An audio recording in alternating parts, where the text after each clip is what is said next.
এখানে যশোদা হসপিটালে আমার লিভার ট্রান্সপ্লান্টেশন হয়েছে জানুয়ারি মাসে। আমার লিভারের সমস্যাটা 2021 সালে হঠাৎ করেই ধরা পড়ে।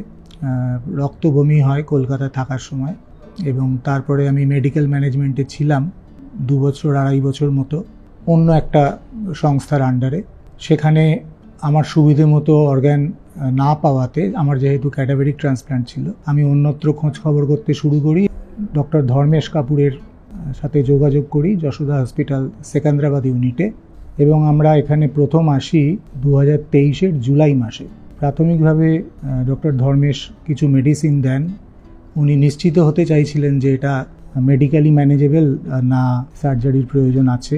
আলটিমেটলি জুলাই মাসের শেষের দিকে উনি বলেন যে না, এটা সার্জারির দিকে যেতে হবে, এবং তখন উনি পরবর্তী কাজগুলো করার জন্যে এখানে সরকারি যে ব্যবস্থা আছে জীবনদান পোর্টাল, সেখানে রেজিস্ট্রেশন করা থেকে শুরু করে বাকি সমস্ত কাজ খুব সুন্দরভাবে, সুষ্ঠুভাবে, আন্তরিকতার সাথে, সুন্দর ব্যবহারের সাথে সমাপন করেন। আমি কাকলি চ্যাটার্জি, কলকাতা থেকে এসেছি।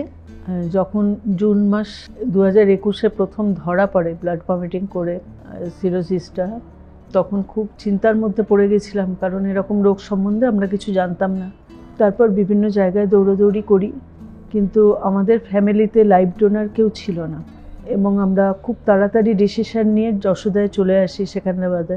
তারপর তো এখানে ডক্টর দেখেন, উনি চেষ্টা করেন ওষুধ দিয়ে ঠিক করার, কিন্তু না হওয়াতে অপারেশনের দিকে যেতেই হয়। মানে এনারা খরচা সম্বন্ধেও এত সবাইকে সাহায্য করে থাকেন যে মানুষের যেন, পেশেন্টদের যেন অতিরিক্ত খরচা, বাজে খরচা কিছু না হয়। এবং ওনারা কত যত্ন সহকারে অপারেশন করে কোনো রকম কোনো জটিলতার সৃষ্টি হয়নি অপারেশনের সময়। কত সুন্দর হাতে অপারেশন করে প্রতীককে আমার কাছে ফিরিয়ে দিয়েছেন।